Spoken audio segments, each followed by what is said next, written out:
Matthew Hawkins here with a review on Rogue One, a Star Wars story.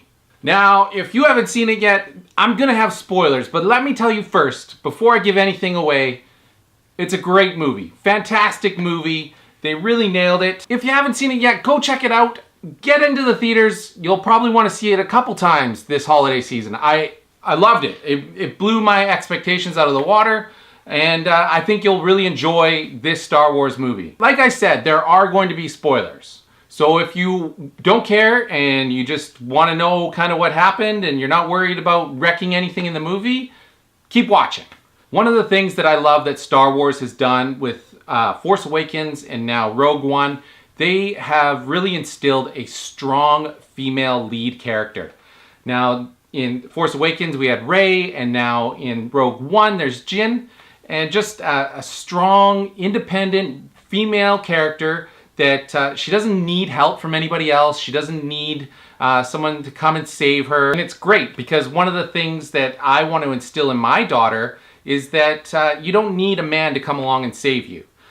You can have a man come in your life and work alongside you, partner with you, help you, be there. But you don't need some sort of domineering male person in your life that will come and save the princess from the tower. Jyn in this movie she was fantastic. It starts off where you see her as a young girl. She's supposed to listen to her parents, but she doesn't. She sees her mother get killed in front of her, and then she sees her father get taken away, and she runs into hiding like she was supposed to.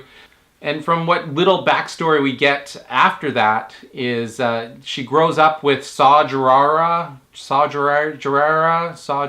something, the character that Forrest Whitaker plays.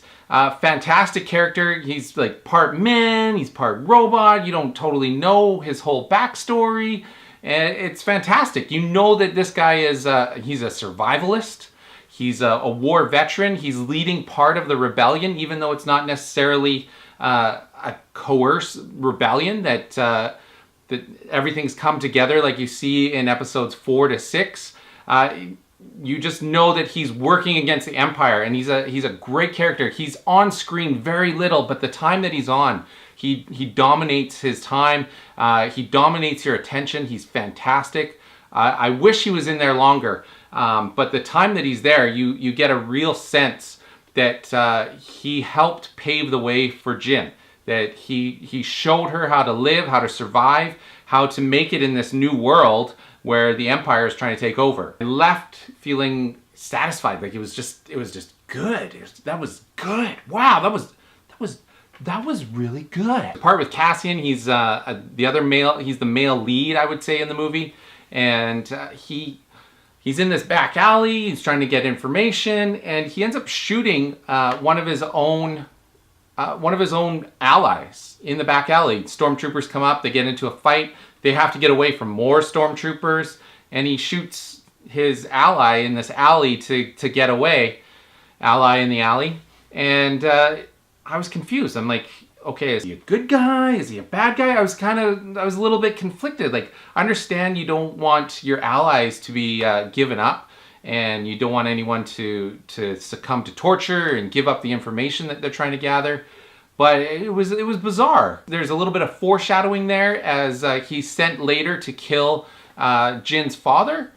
So maybe that's why they did it, but I didn't understand. Like he shoots the ally in the back and then takes off to get away from the stormtroopers. It left me feeling a little bit weird. Even at the end of the movie, I was kind of like, well, what's that all about? Cassian's robot servant.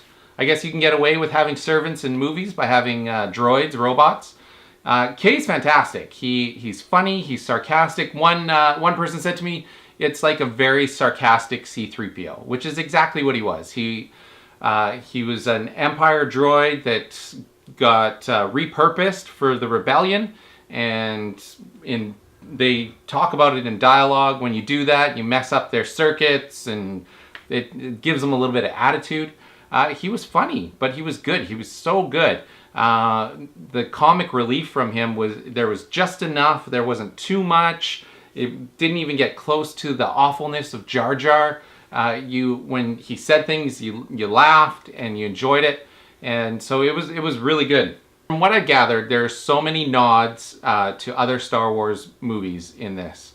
The one that really stuck out for me the most was when Jin and Cassian are down on the planet. They're trying to get to Saw Gerrera, and when they're there, Jin bumps into a couple guys that are walking through this busy street.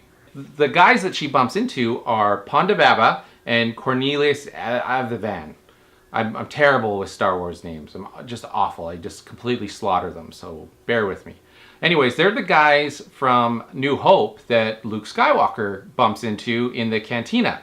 And it's the whole line where he says, my friend doesn't like you. And Luke's like, sorry. And the guy says, no, I don't like you. And Luke says, okay, I'll be sure to watch out. You'll be dead. And then the other part's, we're wanted men in 12 systems. So those guys. The guy that ends up losing his arm, Obi-Wan Kenobi cuts off his arm. Those are the guys when they still have 4 arms between the two of them. And it was awesome. They just kind of little nods like that happen throughout the movie. Fantastic. I love stuff like that. That's very subtle. That if you don't even know Star Wars and you just show up for Rogue One and you've never watched a single Star Wars movie in your life, if you haven't, you're an idiot. But you can enjoy it. You can sit down and watch Rogue One and you'll love it. What I really didn't like about the movie though was the use of CGI. A lot of people have been talking about this and they've really gotten their panties in a twist. And part of it I can understand why, but the other part is like the CGI that just did not work in the movie. And particularly there's 2 parts that go throughout the movie. There's Tarkin, Moff Tarkin, who they use in New Hope. He's kind of the guy that runs the Death Star. What they did was they CGI'd an actor's face. They put the original Tarkin's face from New Hope onto this other actor and tried to make it look like it was the original Tarkin, and it just looked awful. Another friend said that he looked like a crypt keeper, but he already looked like a crypt keeper. He just looked like a really bad, really scary, awfully done crypt keeper. It sucked. It didn't look very good, but it didn't take away from the story, and that's the important part. It was so minor that you look at it and you go, okay, that sucks, but we'll move on. We can deal with this. It's not taking away from the story. I'll just try not to look at his face. The other part with the CGI is the very end. You get to see Princess Leia with the plans for the Death Star, and at first you just see the back of her head. She's in the white robe that you see her in New Hope. And it would have been awesome if you just left it there. Just leave it right there. Why? We know who she is. Even if you never saw New Hope, it doesn't matter. You don't need to see her face. She turns around, it's this young Carrie Fisher, but it's not, because you can totally tell it's like CGI galore. It just looks awful. I did not like that part at all. But again, it didn't take away from the story. Tarkin, it didn't take away, but you needed him there. Whereas Carrie Fisher, Princess Leia's face, you didn't need to add it. It didn't add to the story at all. It didn't help move things along. I was just kind of like, here it is, look what we can do. Overall, the movie was fantastic. Absolutely awesome. As I was sitting watching it, one of the questions that popped in my head was, okay, what are they going to do with some of these characters? We're dealing with a storyline, a movie that takes place between episode 3 and episode 4. So how are you going to mingle these characters into the Star Wars universe? Boom! Right at the end, pretty much everybody dies. Everybody that you don't want to deal with, they die. They all die. So many people die. Everybody dies in this movie, and it was fantastic. You felt something when you watched it. When they're laying on the beach, Jan and Cassian are laying on the beach and they're watching this planet implode because the Death Star has just completely blown it up. And they're sitting there and you're like, wow, that was so good.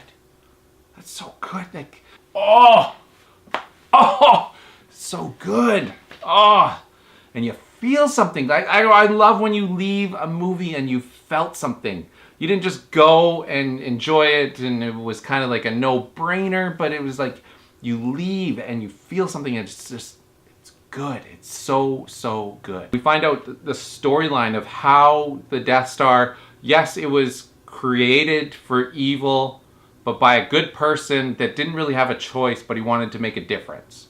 And you're like, you sit there and you wonder, are there things in my life that I don't think I should be doing, but can I do them in a good way?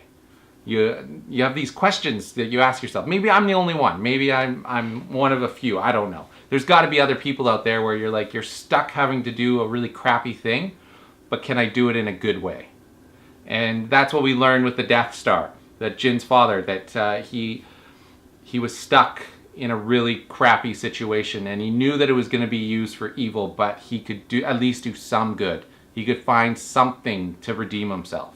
By far, the coolest part of this movie was Darth Vader. You get to see all the amazingness of Darth Vader. There's a scene where he does the chokehold all by himself, and he's doing it from a distance, and it's so good. I want more, and then nothing. And then right at the end of the movie, the rebels are trying to get away. They've got the Death Star plans on a USB stick, but that's not a USB stick, it's a chip. And they're running it trying to get it to the escape ship.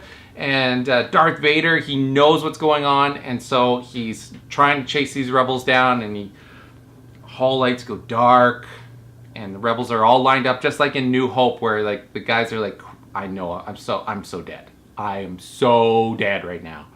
And Vader just flicks on his red lightsaber, and you're like, oh, yes! Yes! He does everything. He does the force push. He does the force pull to grab their guns.